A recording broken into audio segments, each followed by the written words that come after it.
တော်မူလာကြကုန်သောဆရာတော်တန်ခါတော်ရှင်တို့များများဒီလားအပြင်ဆရာကြီးဆရာလေးများ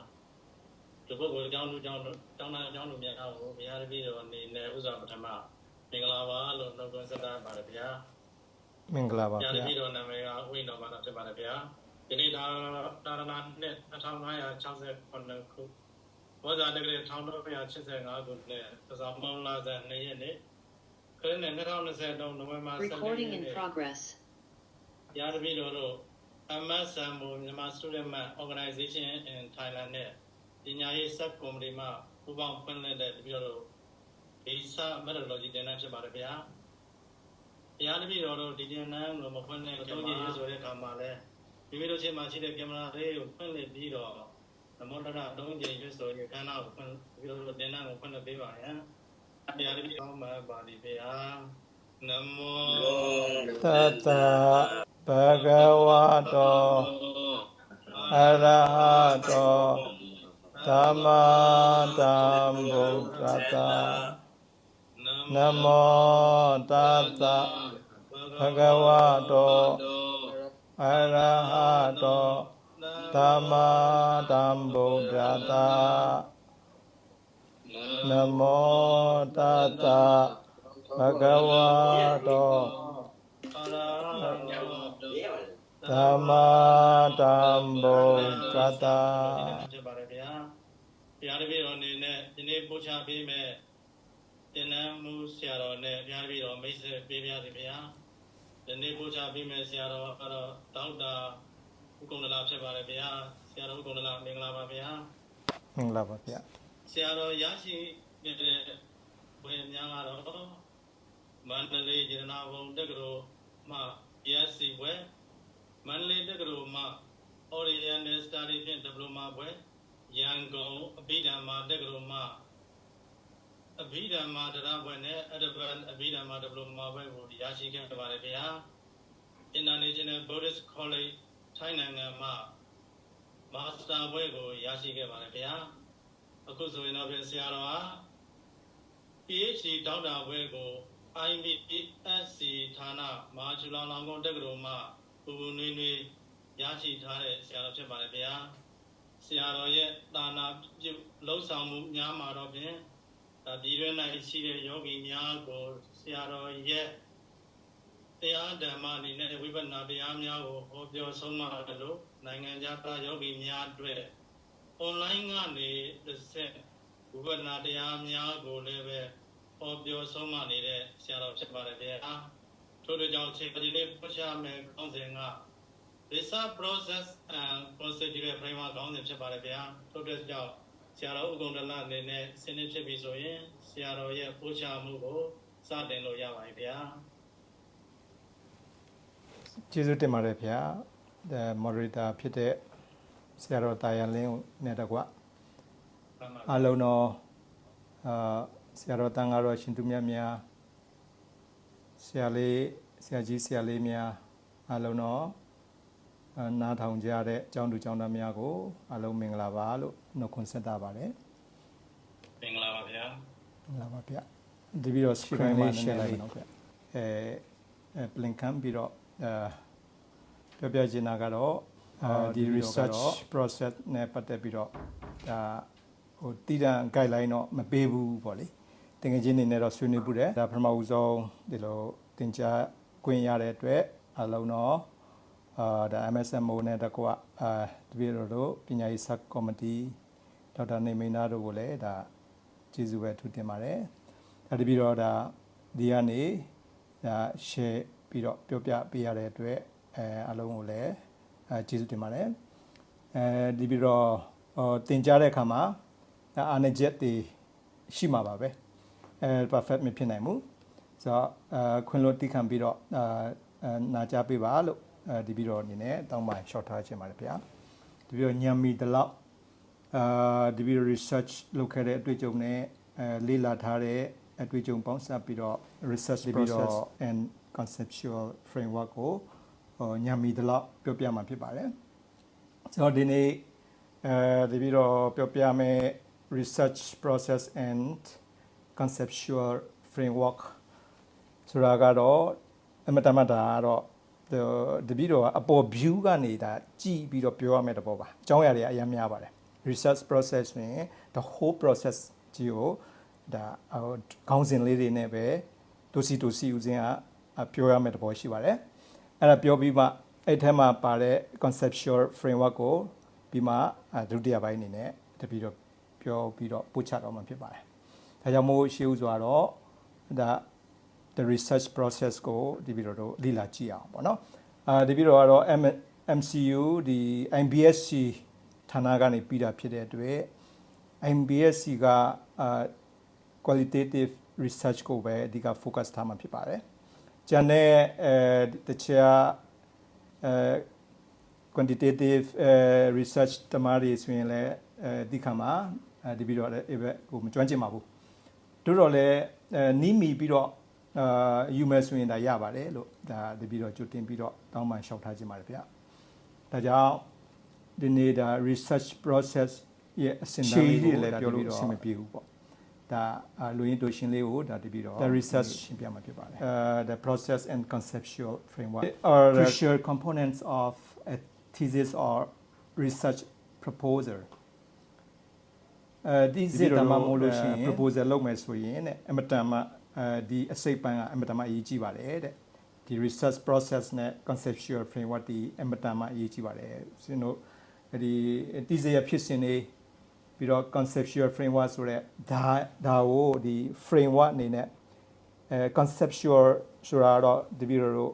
စိတ်ကူးအိမ်မက်ကို framework အနေနဲ့အကောင့်ထဲဖော်တာပေါ့နော်အဲဆိုအပေါ် view ကနေကြည့်မယ်ဆိုရင်ဒီ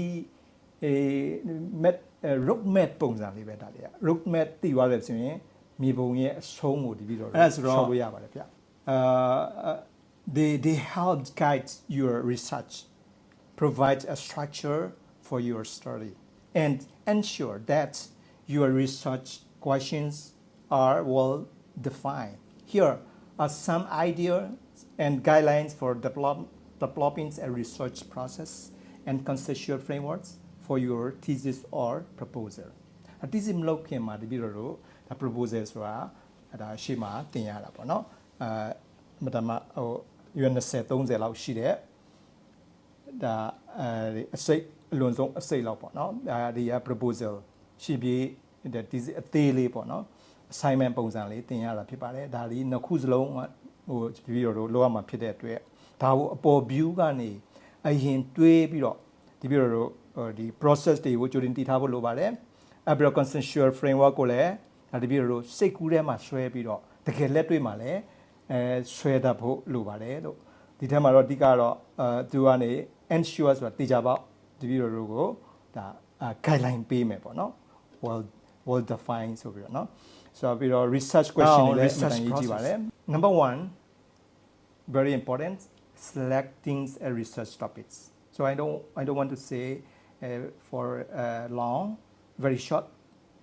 process so that is we choose the good topics that is the you need to be genuinely interested and is the relevance to your field or စိတ်ဝင်စားတဲ့ခေါင်းစဉ်ကိုရွေးပါပြီးတော့ကိုကျွမ်းကျင်တဲ့ level relevance တင်လျော်တဲ့ကိုကျွမ်းကျင်တဲ့ level ကိုရွေးပါ for example Buddhist study ဆိုရင်ဒါ Buddhist နဲ့ဆိုင်တဲ့ level ပေါ့နော်economics ရှိမယ်ပြီးတော့တခြားဒီ history တွေဘာတွေရှိမယ်ဘယ်တရားကိုတင်လျော်လဲများတော့အဖြစ်တော့ဒီလို Buddhist study ပေါ့နော်ပြီးတော့ consider the scope of your topics and whether it's feasible for the resources and time available time limit ရှိတယ် resources limit ရှိတယ်ဖောင်းကားနေတဲ့ resource တွေဆိုရင်လည်းအဆင်မပြေဘူးပေါ့နော်ဒါအဲ့လို resource တွေရှိတဲ့ topic ကိုဒါစဉ်းစားတင်တာပေါ့ scope ပေါ့နော်ကိုယ်ဘယ်နဲ့ပဲကိုယူမလဲ topic ကဟုတ်ပြီရေးချလိုက်ပြီဒီ topic ကြီးကအဲ့ topic ထဲမှာဖောင်းကားနေတယ်ဆိုရင်တိပိဋကတုံးပုံကြီးကိုအကုန်လုံးစုပုံပြီးတော့ထည့်လို့မရဘူး Buddhist study ဆိုပေမဲ့ဘယ်အပိုင်းကို scope ယူမလဲဆိုတော့ဟာလည်းအမှန်တန်ရေးကြည့်ပါတယ်ဒါကတော့ selecting a research topic and number 2 identifying research question very important ဒီ question တွေဒါလောက်ရမှာဖြစ်တယ်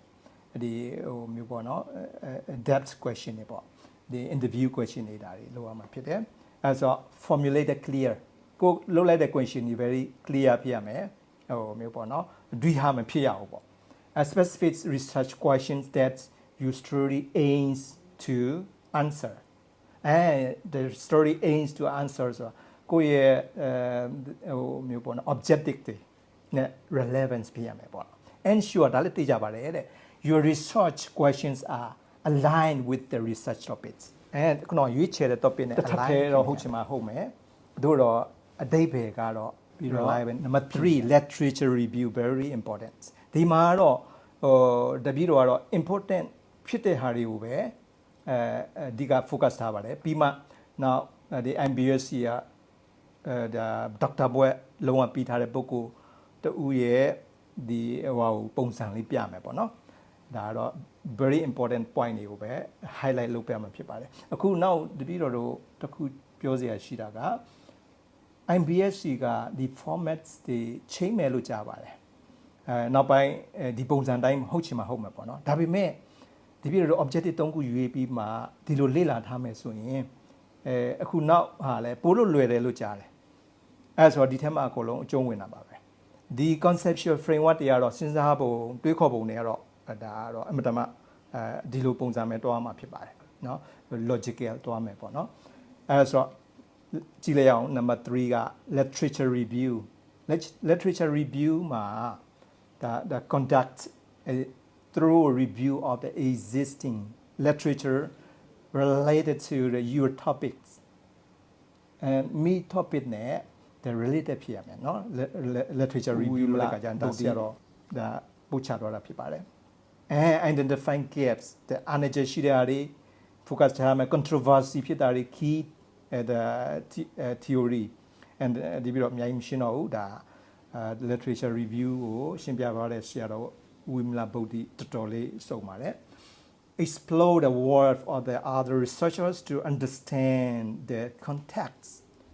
of your story ဒါရှင်းပါတယ်ဒါ explore ဆိုတာစူးစမ်းရမှာပေါ့နော်တခြားရဲ့ဒီ researcher တွေရဲ့အလုပ်တွေသူတို့ရဲ့ thesis တွေကိုလည်းဒါလေ့လာသင့်တယ်ပေါ့နော်သူတို့လုပ်ပြီးတော့ literature review တွေကိုလည်းဒါကြည့်ရမယ်လို့ဆိုလိုတာဖြစ်ပါတယ် number 3 methodology very important is also method ပေါ့နော် method ရဲ့ design on the research methods you will use for example surveys or experiments or case studies or interviews or content analysis so you can decide the research method those your survey your case study that is very important methodology justifying your choose of the methods and explain how they will help answer your research question so this is also that interviewer the question တွေအနည်းဆုံး3ခု5ခု6ခုဒီလိုထုတ်ရမှာဖြစ်ပါတယ် question တွေဒီ researcher ကနေ question လေးတွေထုတ်ပေးရမှာဖြစ်ပါတယ်ကိုခေါင်းစဉ်နဲ့ပတ်သက်တဲ့ question တွေဒါဒီ methodology တွေမှာပါပါတယ်အမှန်တမ်းရေးကြည့်ပါတယ် now number 5 data collection very important that's one also we need to collect the data so ensure the data is relevant and of the high quality ဒါဘာလို့ဆိုလိုတာလဲဆိုတော့ data တွေက the literature ရှိမယ် books တွေရှိမယ်ဒါပြီးတော့ magazine တွေရှိမယ်ပြီးတော့ဒါတွေက high quality ဖြစ်ဖို့နဲ့ရေးထားတဲ့စာအုပ်တွေမဖြစ်ရဘူးပေါ့နော်ဥပမာ for example ဘီကူဘော်ရီရေးတာတို့ခိုင်မာတဲ့စာရေးဆရာယုံကြည်လောက်တဲ့စာရေးဆရာတွေရဲ့ data တွေပေါ့နော်ဒီလိုစုရမယ်ဆိုတာပေါ့နော်ပိဋကတုံးပုံလည်းပါတာပေါ့နော်အဲ့တော့ maintain a clear record collect your data same okay and now ဆက်သွားမယ်ဆိုရင်data analysis မိစုဆောင်းလာတဲ့ data ကို analysis question စိတ်ဖြတ်ရမယ်business skill or qualitative techniques ဆိုတော့ဒီသူတို့ ਨੇ relevance ဖြစ်တဲ့ဟာပေါ့နော် appropriate ဖြစ်တဲ့ဟာတွေကိုဒါအသုံးပြုရမယ်ပေါ့နော်အဲ့ဒါကို analyze ဆန်းစစ်ဝေဖန်ရမယ်ပေါ့နော်ဆိုတော့ interpret the result and relate them to your research question and မိခုနကဒီပြီးတော့ပြုလုပ်တဲ့ question နဲ့လည်း ဒါဆက်ဆံမှု analyze လုပ်ရမှာ discussion and conclusion ပထမဒါလည်းအမှန်တန်ရေးကြည့်ပါတယ်discuss the implications of your findings share ဖွေထားတဲ့ data တွေ and how they relates to the existing literature မိတို့ literature နဲ့မိတို့ဖြစ်ပေါ်လာတဲ့ literature တွေနဲ့ relate ဖြစ်တယ်ဆိုတာဘယ်လို relate ဖြစ်တယ်ဆိုတာဟိုမျိုးပေါ့နော်တစ်ခုနဲ့တစ်ခုအဲ့ဒါကို discuss လုပ်တင်တယ်တဲ့နောက်တစ်ခုက draw the conclusion ဆွဲပြရမယ် and provide recommendations to the future research ဆိုတော့ဒါကတော့အရင်ကြည့်ပါဘူး conclusion ဘိုင်းမှာဒါ recommendation topic လေးတွေပေးယူမှာပဲအနည်းဆုံးတပည့်တော်တို့ရွေးချယ်ထားတဲ့ topic နဲ့လဲလျောညီထွေတဲ့ another ပေါ့နော် future researcher တွေအတွက်အကြံပေးတဲ့ဟာလေးတွေ conclusion မှာဒါဒီ topic 3ခုလောက်ရေးပေးရတယ်နံပါတ်8အဲ့ဒါပါ writings and formattings ဒါလည်းအမှန်တမ်းရေးကြည့်ပါတယ်writing your thesis or the proposal following the appropriate academic style and ဒါမင်းကဟိုဆရာတော့ဝိစိတ်တာရှင်းထားတဲ့ academic style ဖြစ်ရမယ်and ပြီးတော့ format guidelines အခု MBSc ဆိုရင် MBSc format guideline ရှိတယ် Chicago style ဖြစ်မယ်များတော့ဖြစ်เนาะအခုဒါ style တွေကနည်းနည်းဒီနှစ်ကနေစပြီးတော့ပြောင်းတယ်လို့ကြားတယ်ဒါကတော့ကိုဒါလေးလာပါကိုနဲ့ဆိုင်တဲ့ဥမာ humanity ဆိုရင်ကနေထိုးလို့ပေးထားတဲ့ formatting တွေလေ့လာရပါမယ်ဒါ formatting ဆရာတော့ conceptual framework ကတော့ဒါခုနနေတပြီးတော့ရှင်းမှာပေါ့နော်ဒါကတော့တပြီးတော့ဒီမှာဒါကို stop လိုက်ပါမယ်နော် sharing ကို conceptual framework ကတော့ဒုတိယပိုင်းမှာတွားပါမယ်ဆိုတော့ခုနကဒီတပြီးတော့ပြောပြလိုက်တဲ့ process တွေပေါ့နော်ဒီ thesis process ရှိပိုင်းပြလိုက်ပြီဒါကိုဘယ်လိုလုပ်မလဲဒါအခုဒီပြီးတော့ပြောတဲ့ theory တွေပဲရှိတာပေါ့နော်ဒါလည်း bla bla ဒီလိုဖြစ်တယ်နောက်ဒါကို practical အနေနဲ့အခု MBSc ကဘယ်လိုရေးချတာလဲဆိုတော့ share တော့တပိုင်းရဲ့ example ကိုဒီပြီးဒါလေးကခုနကဒီပြီးတော့ပြောလိုက်တယ် process ကိုတကယ်လက်တွေ့ဘယ်လိုရေးထားတယ်လဲဒီဆရာတော်ဆိုတော့အရှိမပြီးသွားတယ်ဒီ MBSc မှာ lecturer ပါဒါသူရေးထားတဲ့ခေါင်းစဉ်နဲ့ဒါ proposal ပေါ့နော် proposal လေးဒါသူ့ခေါင်းစဉ်မှာဒါလေးတွေသူရဲ့သူရွေးချယ်ထားတဲ့ the story of the methods of the extinguishing anger in Buddhism ဒါ Buddhist literature ပေါ့နော်ဆိုတော့ဒါကိုသူရေးထားတယ်ဒါဒီလိုလေး format တွားတယ် chapter 1မှာ introduction ဝင်တယ်ဒါလေးအများကြီးမပြောတော့ဘူးเนาะတပြီးတော့နည်းနည်းအခုနိုင်ဝဲရှိပါပြီဒါ break လုပ်မှဖြစ်ပါတော့တယ်ခုနကနေ question answer ပေါ့เนาะဒါမှပြန်လေ့လာပါ introduction ဒါ bla bla ပေါ့เนาะပြီးရင်ဒါလေးကိုလည်းပြန် share ပေးပါမယ်ကြိုက်တဲ့လူရှိလို့ရှိရင်အမတမနမူနာယူစရာကောင်းပါတယ်ဒါ background and significance of the problem လဲဒါဒီမှာ briefly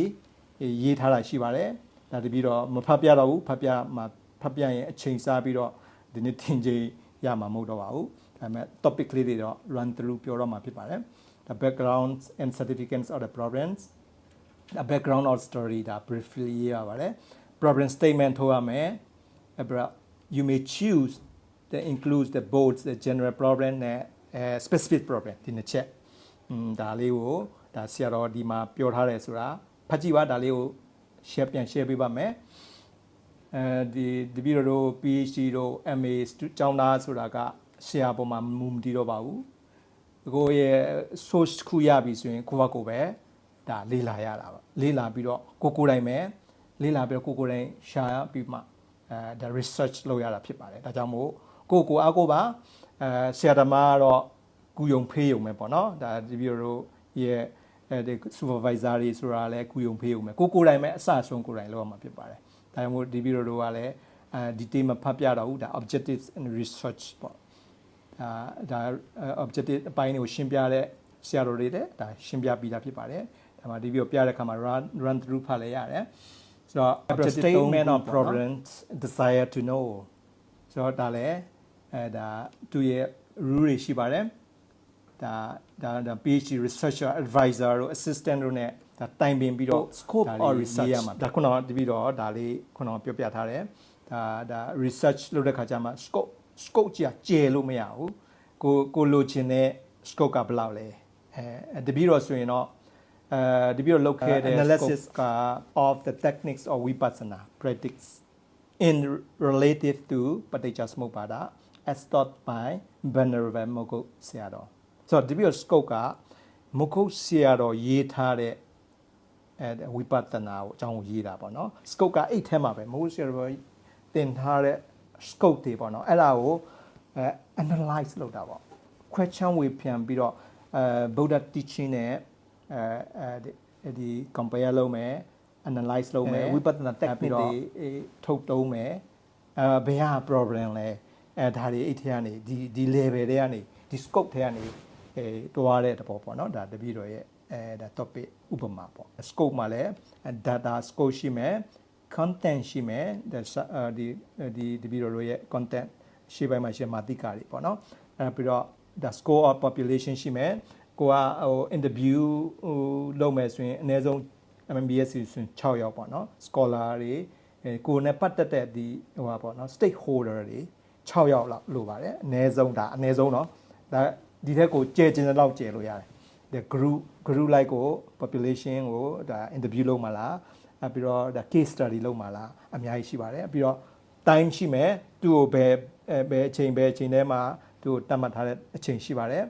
scope area ရှိမယ်အဲ့ area တွေကတော့ဒီ university တွေဖြစ်မယ်ပြီးတော့ stakeholder တွေရှိတဲ့မှာဒီပြီးတော့ဆိုရင် meditation center တို့ပေါ့နော် meditation retreat တွေမှာ